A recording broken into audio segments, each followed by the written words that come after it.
नमस्कार साथियों, गौरव ज्ञान धारा में आपका स्वागत है। जैसा कि आप सभी को पता है कि राजस्थान में 10वीं पास विद्यार्थियों के लिए 10वीं पास लोगों के लिए बहुत बड़ी और बहुत अच्छी वैकेंसी आई है और बहुत सारे विद्यार्थी चाह रहे हैं कि उसकी तैयारी करें और एक अच्छे मार्गदर्शन के साथ में तैयारी करें। देखो, आज ये वीडियो बनाने के पीछे का उद्देश्य है कि मेरे स्कूल में आज 2 स्टूडेंट आए थे मेरे विद्यालय में मिलने, और उन स्टूडेंट की एज बिल्कुल ही कम, यानी कि एक जो लड़की थी वो 18 वर्ष की और लड़का जो था वो 19 वर्ष जस्ट क्रॉस किए हैं। तो ये जो आते हैं वो फ्रेशर्स के अंदर आ गए। अब जैसे बीएसटीसी में कॉलेज नहीं मिली है और ऐसी परेशानियों से थोड़े से क्या परेशान हो जाते हैं बच्चे, और उसमें क्या है कि उनको पता नहीं चलता है कि पढ़ना क्या है। तो आज का ये जो वीडियो रहेगा अपना स्पेशली जो बिल्कुल फ्रेशर्स है, जो हाउसवाइफ है और जो प्राइवेट जॉब करते हुए साथ में तैयारी करना चाह रहे हैं और वो अपनी एक सीट इसमें देखते, तो वो अपने आप को कैसे मैनेज करें, कैसे आगे बढ़े और किस तरीके से, किस रणनीति से आगे बढ़े कि वो वास्तव में इस सीट को अपनी बना ले। तो उन बच्चों ने जो मेरे सामने सवाल पूछे उनमें कई सारे सवाल, और उसके अलावा जो इन 5-6 दिनों में स्टूडेंट जानना चाह रहे हैं वो सारे के सारे सवाल मैंने यहाँ पे नोट करके लिख लिए हैं और इनके सभी के जवाब मैं आपको देने वाला हूं। यानी कि एक अच्छी रणनीति के साथ, जब आपकी रणनीति अच्छी होगी तो निश्चित रूप से विजय भी फिर अच्छी ही होगी। तो उन बच्चों ने जो सवाल पूछे वो वास्तव में यक्ष प्रश्न थे और काफी सारे बच्चे जानना चाह रहे थे। उनकी तो मैंने शंका शांत कर दी, लेकिन कई सारे बच्चे जो जानना चाह रहे हैं तो मैंने सोचा एक वीडियो बनाकर दे दिया जाए, जिससे ऐसे सवाल जिनके भी है तो वो अच्छी तरीके से इसे कर पाए, है ना। चलिए, तो ये अपना जो इससे रिलेटेड रहेगा आज का सेशन पूरा का पूरा, कि जो बिल्कुल फ्रेशर्स हैं, क्योंकि उनको लगता है क्या पढ़े, कहां से शुरू करें, कहां से नहीं करें, कुछ समझ में नहीं आता है ऐसे में। तो ये अपन बिल्कुल ही मैं एक एक सवाल के जवाब देना यहाँ पे चाहूंगा। देखो, सबसे पहला जो है, क्या हम सिलेक्ट हो सकते हैं। उन बच्चों ने आके ही यही पूछा कि सर, हम तो देखते हैं कई सारे जो बहुत सालों से भी पढ़ रहे हैं, कई सारे ऐसे हैं जिन्होंने बहुत सारा अनुभव ले रखा है, वो भी फॉर्म भरेंगे, और हम तो अभी मतलब ज्यादा से ज्यादा 12th क्लियर किया है, ठीक है, 10th के बाद में 12th भी कर लिया, 10वीं पास सभी भर सकते हैं, क्या हम सिलेक्ट हो सकते हैं। तो ये जिसके भी मन में सवाल है उनका जवाब है हाँ। क्यों हो सकते हैं मैं बताऊं। फ्रेशर्स के सिलेक्ट होने के चांसेस ज्यादा भी रहते हैं। कारण क्या है, जो फ्रेशर्स होते हैं ना, उनको सब कुछ नया नया पढ़ना है, सब कुछ नया नया पढ़ने में इंटरेस्ट बहुत ज्यादा होता है, और जो पुराने जैसे विद्यार्थी उनको कई सारी कठिनाइयों का भी सामना करना पड़ता है। देखो, पॉजिटिव के साथ में नेगेटिव पक्ष भी होता है कि जैसे अब जिले बदल गए, जो फ्रेशर्स है उनको डायरेक्ट ही वो चीजें याद करनी है जो नए जिलों के अनुरूप है। फिर जो पुराने उनको एडजस्ट करना पड़ता है, उन्होंने काफी सारा जो संघर्ष देख रखा होता है, उनके साथ भी पॉजिटिव फैक्टर भी होता है, तो इनके साथ भी पॉजिटिव फैक्टर है। फ्रेशर्स के साथ पॉजिटिव फैक्टर ये है कि जितना पढ़ते हैं नया नया होता है ना, पढ़ने का इंटरेस्ट भी अलग आता है और एक अलग ही उमंग और जोश के साथ में तैयारी करते हैं। निश्चित रूप से सिलेक्ट हो सकते हैं, लेकिन करना क्या होगा कि आप लोगों को नियमित तैयारी करनी होगी। यानी कि मान लीजिए कि अभी 8-10 दिन भले मानस बनाने में लगा दो कि कैसे करना है, अपने आप को सेटल करने में लगा दो, लेकिन जब लग जाओ कि हाँ अब करना है तो एक रूटीन निश्चित करना पड़ेगा, एक नियमित तैयारी करनी पड़ेगी। ऐसे नहीं बीच में होली दिवाली की 10-15 दिन छुट्टियां मना ली, वो कर लिया, तब जाके जो है, क्योंकि देखो कंपटीशन का मतलब ही ये होता है फाइट करना है, ठीक है ना। क्यों, और राजस्थान में तो वैसे भी सरकारी नौकरी की बहुत ज्यादा वैल्यू है, तो फाइट करना है। सिलेक्ट बिल्कुल हो सकते हो, बहुत अच्छे चांसेस है, सभी को बराबर हक मिलता है कंपटीशन फाइट करने का, तो हो सकते हैं। बस कॉन्फिडेंस अपना होना चाहिए और आपको अपने आप पे विश्वास होना चाहिए और एक बढ़िया नियमित तैयारी, यानी जितनी आप कंटिन्यूटी रखोगे सिलेक्ट होने के चांसेस उतने ही बढ़ेंगे। सभी के लिए ये चीज लागू होती है। दूसरा सवाल उनका आया कि सर समझ नहीं आ रहा कहां से शुरू करें। ये नए हो चाहे पुराने हो, ये सभी का सवाल रहता है कि शुरू कहां से करें सर, समझ में नहीं आ रहा। चलिए, सिलेबस एनालिसिस कर लिया, वो भी है। एक बार सिलेबस देख लिया तो आप लोगों को यह समझ में आ गया होगा कि जीके जो है वो 70% है। जीके कितना है, 70% है। और आपका जो पार्ट बी है, पार्ट बी जो है वो पशुओं से रिलेटेड है, वो है 30%। तो यानी कि वेटेज कहां पे ज्यादा है, यहां, और यहां पे कम है। तो निश्चित रूप से समय भी यहां पे ज्यादा देना पड़ेगा, क्योंकि नंबर यहां से ज्यादा आ रहे हैं, इसीलिए एक अच्छी रणनीति की जरूरत है। यहां पे आप ज्यादा नंबर दो, ज्यादा वजन दोगे ना, तब यहां से, और यहां पे, तो फिर यहां पे जो है 30% है, लेकिन सिलेबस उसके अंदर लंबा चौड़ा दिख रहा है, लेकिन जब करने जाते हो तो आनंद आता है और अच्छा है, कवर अच्छे से किया जा सकता है, ठीक है ना। तो सवाल क्या था कि कहां से शुरू करें, तो इसका क्या जवाब है कि कहां से शुरू करें। देखो, शुरू करने की बात है तो सबसे पहले आप लोग को जीके पढ़ना है ना, तो राजस्थान के सामान्य परिचय को जानो।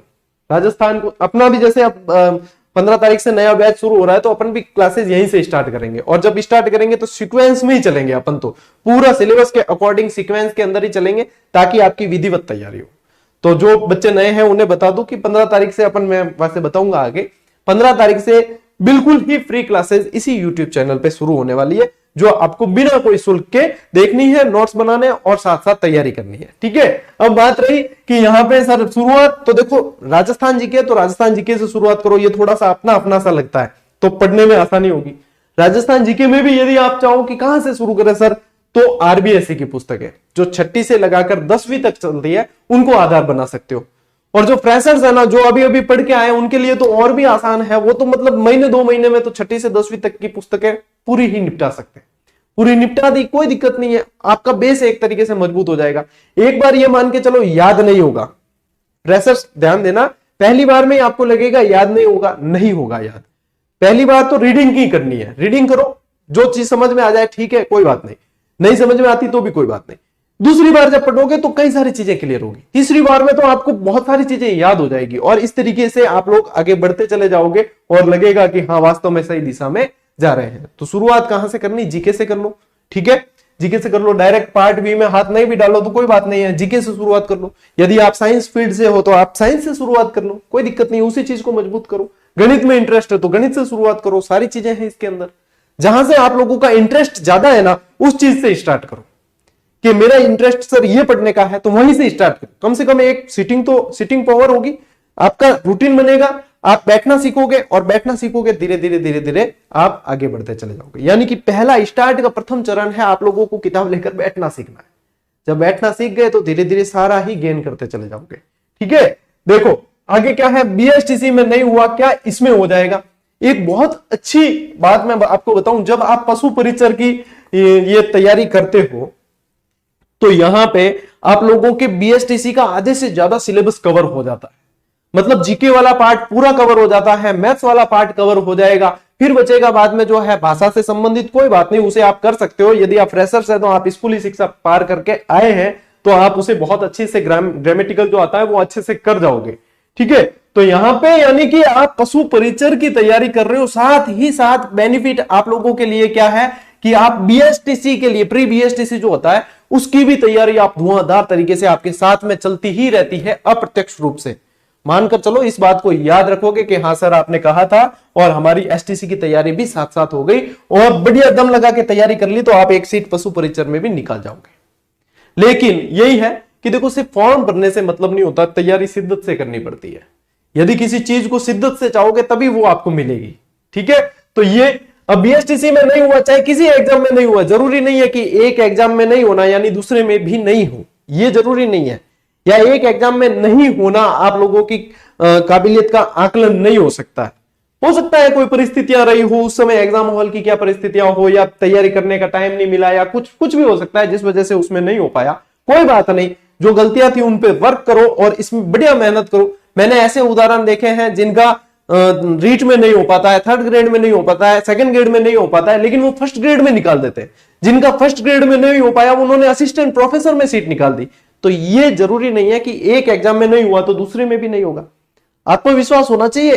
कोई भी एक एग्जाम क्रैक करने के लिए आपको एक बार शिद्दत से और नियमित लग जाओ, निश्चित रूप से सीट निकाल जाओगे। ठीक है, तो एक एग्जाम में नहीं होना यानी दूसरे में भी नहीं होगा, इस बात को सिरे से खारिज करता हूं मैं, निकाल देना इसको दिमाग में से बाहर।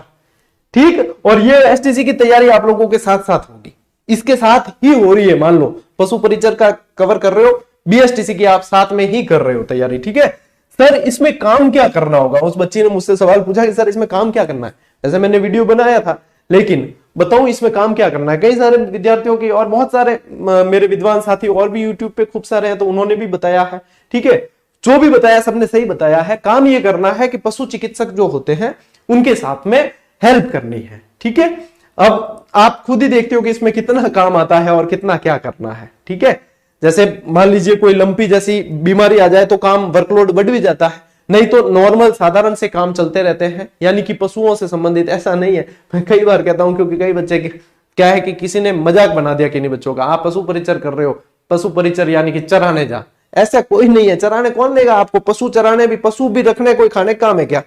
कौन देगा आपको महंगे भाव के पशु रखने के लिए? तो ये तो मतलब उनकी देखभाल के लिए, बीमारी के साथ लिए जब पशु चिकित्सक जाते हैं तो उनके साथ में हेल्पर का काम करना है, ये है। ठीक है, ये चीज है। बढ़िया सैलरी है इसमें भी। आप 2 साल का प्रोबेशन काट जाओगे, फिर 25-27 हजार सैलरी उठाओगे। बताओ क्या नहीं किया जा सकता। सरकारी नौकरी अपने आप में ही मतलब एक तरीके से राज तिलक है। ठीक है, लड़कियां क्या कर लेगी क्या सर ये नौकरी? उस बच्ची का ही सवाल था कि सर लड़कियां कर लेगी क्या ये नौकरी? क्यों नहीं करेगी? लड़कियां क्या नहीं कर सकती, मुझे ये बताइए। भाई फ्लाइट उड़ा रही है, भारत के राष्ट्रपति कौन है आप जानते हैं? इतने में समझ आइए क्यों नहीं कर सकती। लड़कियां कर लेगी बिल्कुल। अच्छा क्या सर लड़कियां भी फॉर्म भर सकती है क्या? आज दिन तक कौन सी वैकेंसी ऐसी आई जिसमें लिखा हुआ है मुझे बता दो कि इसमें लड़कियां फॉर्म नहीं भर सकती या लड़कियां फॉर्म नहीं भरे? ये क्योंकि आप फ्रेशर्स हैं तो आप लोगों के ये सवाल होते हैं। लड़कियां भर सकती है और लड़कियां बेहतर कर सकती है। ठीक है ना भाई, लड़कियों को शक्ति के रूप में पूजा जाता है। शाक्त धर्म आपने नहीं पढ़ा होगा, कभी मैं पढ़ा दूंगा। शाक्त धर्म यानी कि शक्ति के रूप में, देवी के रूप में पूजा जाता है। आगे तो नवरात्रि आ रही है। लड़कियां आदि आबादी बहुत ज्यादा क्षमता है और बहुत कुछ कर सकती है। ठीक है, निश्चित रूप से कर सकती है, ऐसा कोई हार्ड काम नहीं है। और गांवों के अंदर पशु चिकित्सालय वगैरह होते हैं तो बहुत आराम से और अच्छे से बिल्कुल सेफ्टी के साथ में आप कर सकते हैं ये। ठीक है, कहीं कोई डर की बात नहीं है। सर समझ नहीं आ रहा कि कौन सी बुक पढ़ें, ये यक्ष प्रश्न है और कई सारे विद्यार्थियों के जहन में है। देखो अभी वैकेंसी आई है, 5-7 दिन हुए हैं विज्ञप्ति आए को। तो क्या होगा कि जैसे आप मेरी भी बुक पढ़ना चाहो तो थोड़ा सा समय तो लगेगा कि भाई पूरे सिलेबस के अकॉर्डिंग व्यवस्थित काम करके कोई देनी है, या कोई अदर राइटर भी देते हैं तो उनको भी समय लगता है। तो मेरे ख्याल से यदि आपके दिमाग में ये अभी चल रहा है, मैं बुक लिस्ट का वैसे कल वीडियो बनाऊंगा एक, उसके अंदर सारी चीज बता दूंगा मैं। लेकिन यदि आपके मन में चलता है कि सर अभी क्या पढ़े हम, तो आप स्कूलों में जो किताबें चल रही है एग्रीकल्चर की, यदि एनसीईआरटी की बुक्स मिल जाती है आप लोगों को, वो पढ़ लीजिए। आप आरबीएसई की पुस्तकें पढ़ लीजिए ताकि इनसे आपका बेस क्लियर हो जाएगा। फिर रही बात कि सर हमें कंप्लीट बुक पे आधारित, मतलब कंप्लीट सिलेबस पे आधारित एक गाइड चाहिए, तो मेरे ख्याल से यदि आप दीपावली तक भी जैसे इंतजार कर लेते हो ना, तो आप लोगों के दिमाग में क्या होगा, मैं देखो बिल्कुल निष्पक्ष और ऑनेस्ट सलाह दे रहा हूं आप लोगों को। ऐसा नहीं मान लीजिए मेरी तो 7 दिन बाद किताब आ जाए, फिर भी मैं यही कहूंगा आपको कि देखो 15-20 दिन या महीने भर का समय जैसे दीपावली तक निकाल देते हो, तो क्या होगा कि सभी तरह के जो पब्लिकेशन है, सभी तरह के जो राइटर्स हैं, सभी की पुस्तकें मार्केट में आ चुकी होगी। फिर आप उसमें यह देख पाओगे कि आपके पढ़ने की शैली क्या है और आपके अकॉर्डिंग कौन सी पुस्तक सही है। भाई कई स्टूडेंट ऐसे होते हैं जो बहुत विस्तृत पढ़ना चाहते हैं, तो उनके लिए ऐसी पुस्तकें भी उपलब्ध होती है। कई स्टूडेंट ऐसे होते हैं जो सारगर्भित पढ़ना चाहते हैं, तो वैसी पुस्तकें भी उपलब्ध होती है। जैसी भी आपकी शैली है, जैसा भी आप पढ़ना चाहते हैं, वैसी पुस्तकें आप क्या होगा, आपके सामने विकल्प होंगे तो आप देख पाओगे। उसके बाद में देखकर जो आपको उचित लगे उस राइटर की, उस पब्लिकेशन की पुस्तक जो है आप गाइड के रूप में पढ़ लेना। वैसे भी हर एग्जाम को क्रैक करने के लिए एक गाइड पास में चाहिए। गाइड का मतलब ही ये होता है कि मार्गदर्शन, ठीक है ना, वो मार्गदर्शक का कार्य करती है और बहुत अच्छे तरीके से आपका सिलेबस कवर कर लेती है ना। तो इसके लिए यदि आप थोड़ा सा इंतजार कर लेंगे, ऐसा नहीं है, देखो जिन राइटर्स की पुस्तकें आ चुकी, मैं हाथ जोड़ के कहूंगा, मैं ऐसा कहीं नहीं है कि मैं उनको मना कर रहा हूं कि उनकी पुस्तकें मत लीजिए आप, आपको जो अच्छी लगती है आप लीजिए, मेरी तरफ से कोई मनाही नहीं है। लेकिन स्टूडेंट के लिए यही है कि आप फिर देख पाओगे कि इनमें से कौन सी मतलब मेरे अकॉर्डिंग सही है। ये कहने का मतलब ऐसा नहीं है कि भाई 5-7 दिन में ही कोई आ गई तो वो गलत आई है। गलत नहीं आती है, कोई भी राइटर अपनी तरफ से कोई पुस्तक गलत नहीं देता है, सभी अपनी तरफ से पूरी मेहनत करते हैं, ठीक है, गलत कोई भी नहीं आती है, ठीक है।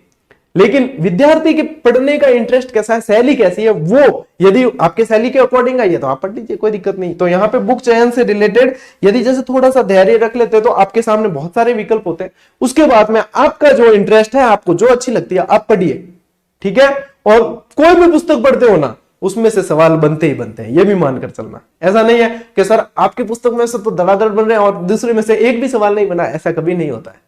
रही बात की अपनी पुस्तक की, तो काम चल रहा है और जब भी जैसे जो अपडेट होगी मैं बता दूंगा, ठीक है। अभी हम उस पर वर्क कर रहे हैं, बेहतरीन तरीके से वर्क कर रहे हैं। जब तैयार हो जाएगी और जैसे तैयार हो जाएगी आपको सूचना दे दी जाएगी, यहां यूट्यूब पर भी और टेलीग्राम पे भी, ठीक है।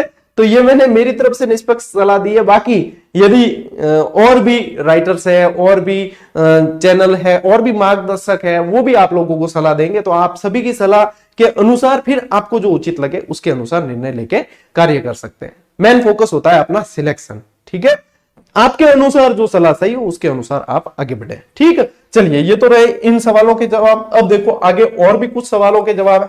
इनमें क्या पूछा था उन विद्यार्थियों ने और क्या जानना चाहिए। अब देखो ये सवाल जो है ये उन विद्यार्थियों का नहीं था, लेकिन कई सारे अपने चैनल पे कमेंट आए कि सर हाउस वाइफ्स हैं, कितने टाइम डेली पढ़े तो हमारा सिलेक्शन हो जाए। क्योंकि गृहिणियों के लिए ये एक चुनौती होता है, क्योंकि घर के काम के साथ, परिवार को संभालने के साथ में अपने सपनों को साकार करने के लिए पढ़ना भी है। भाई पढ़ते पढ़ते मान लीजिए छोटा बच्चा है, रोने लग जाए, उसे चुप भी कराना पड़ता है। अब कहां पे कौन सा टॉपिक पढ़ रहे थे, बीच में लय भी टूटती है, लेकिन उन्हें मैनेज करके पढ़ना पड़ता है। और ऐसी कई गृहिणियां हैं जो मैनेज करते हुए अभी चयनित हुई है। तो ऐसा नहीं है कि नहीं किया जा सकता, ये नहीं वाला सब तो यदि आप प्रतियोगी है तो होना नहीं चाहिए आपके पास। कैसे किया जाता है इसके बारे में सोचना है, नहीं किया जा सकता इसके बारे में नहीं सोचना है। अब कैसे किया जाएगा, तो देखो 24 घंटे का दिन होता है आपके पास में, 24 घंटे का दिन है। अभी आप एक बार रूटीन बनाने के लिए मेरा मानिए, आप कोई भी आपका जो सूटेबल टाइम हो कि इस समय मुझे कोई डिस्टरबेंस नहीं होता है। देखो संघर्ष है तो थोड़ी बहुत तकलीफ अपने आप को भी देनी पड़ेगी, नींद का भी त्याग करना पड़ सकता है या एडजस्ट करना पड़ सकता है। अभी के लिए हाल फिलहाल के लिए यदि आप 2 घंटे का समय भी सेट करके एक नियमितता बना लेते हो कि हाँ डेली 2 घंटे पढ़ रहे हो, आप मानकर चलो कि डेली 2 घंटे पढ़ने की आप नियमितता बनाते हो, 10वें से 11वें दिन आप ऑटोमेटिकली 3 घंटे पढ़ पाओगे। अच्छा, पढ़ने के लिए घंटे कोई मैटर नहीं करते कि इतने घंटे पढ़ने से सिलेक्शन होगा। कौन कैसे पढ़ता है, कितना याद रख पाता है, किस तरीके से समझता है, ये सबकी अलग अलग व्यक्तिगत भिन्नता होती है, उनके ऊपर निर्भर करता है। तो यहां पे घंटे मैटर नहीं करते, लेकिन रूटीन बनाने के लिए घंटे मैटर करते हैं कि नियमितता कैसे रखी जाए।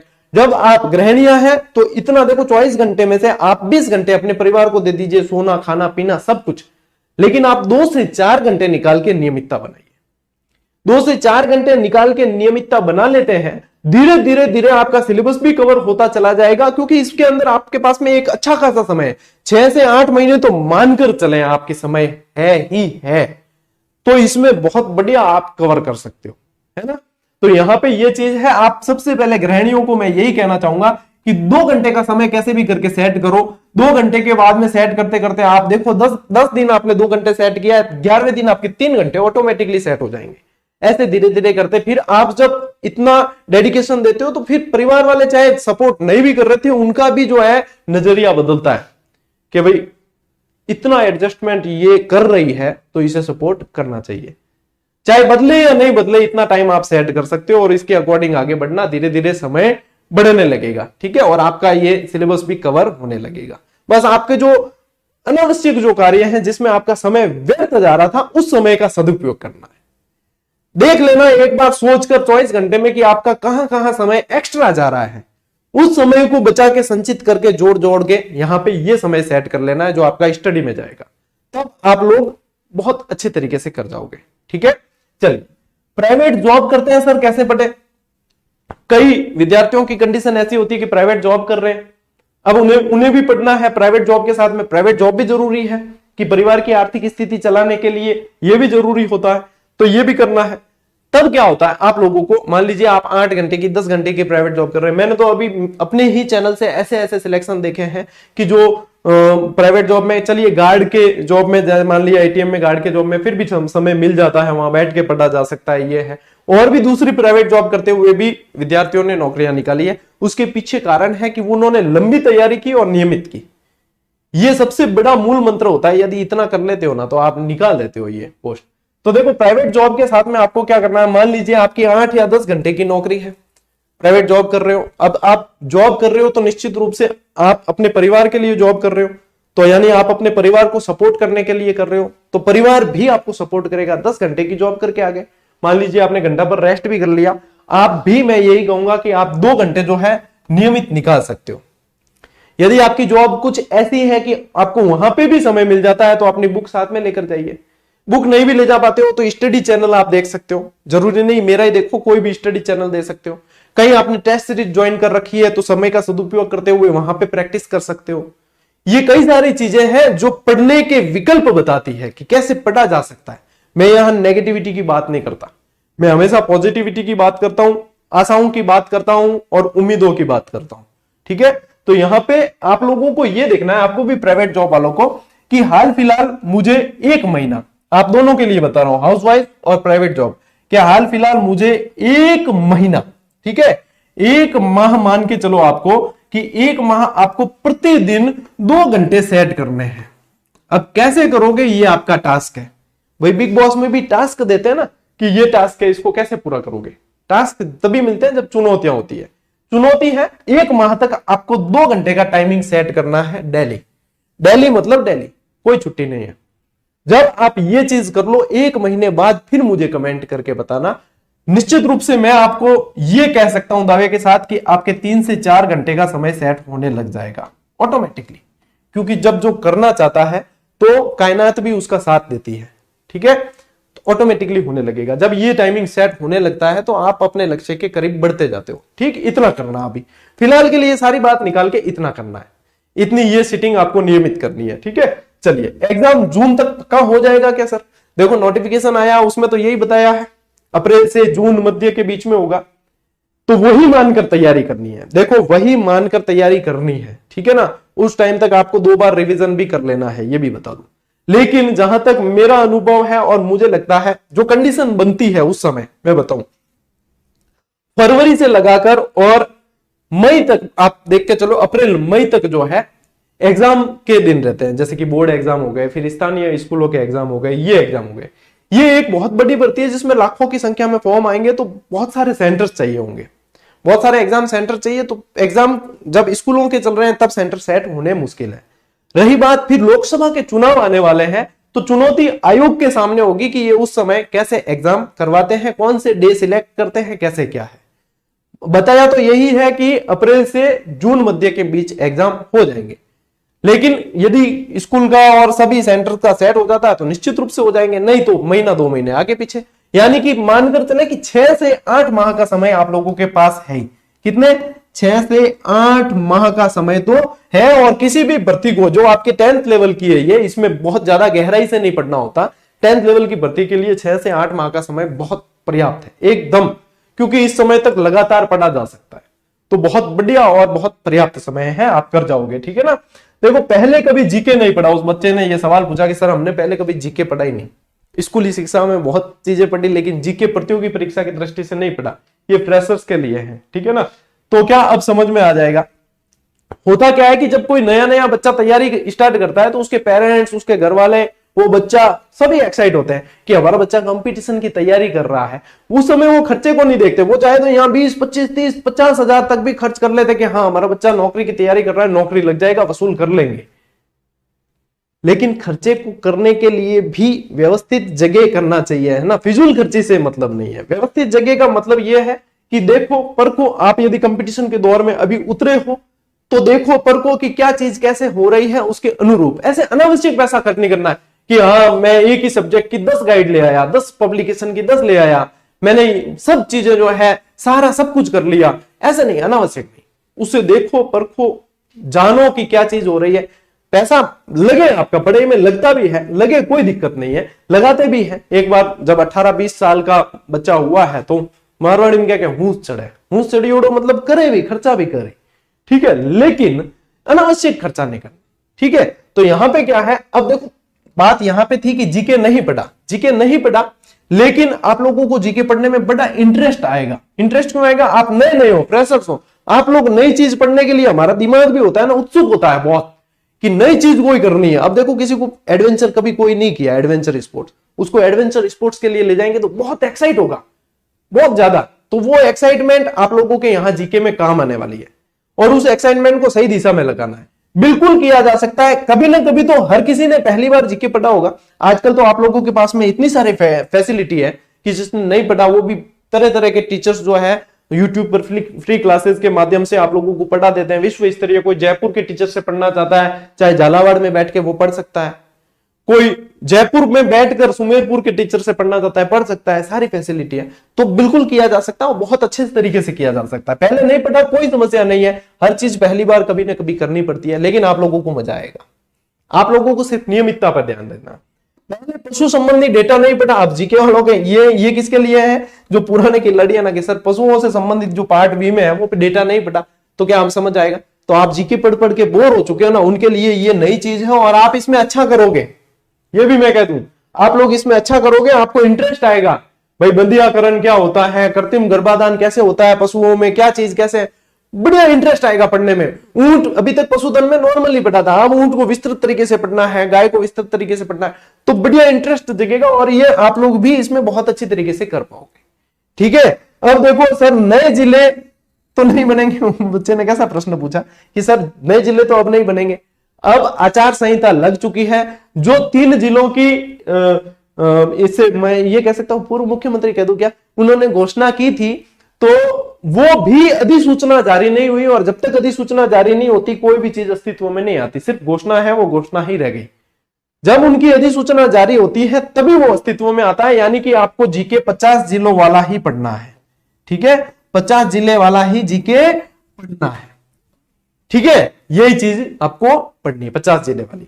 अब 53 जिलों वाली नहीं पढ़नी। और अब जो है इलेक्शन की आचार संहिता लागू हो चुकी है, नई घोषणा भी नहीं होगी, यही जिले रहने हैं। नई सरकार कौन सी बनेगी, वो क्या फैसला लेगी, क्या होगा क्या नहीं, वो सारा भविष्य के गर्भ में है, जब का जब देखा जाएगा। अभी हम वर्तमान में जी लेते हैं।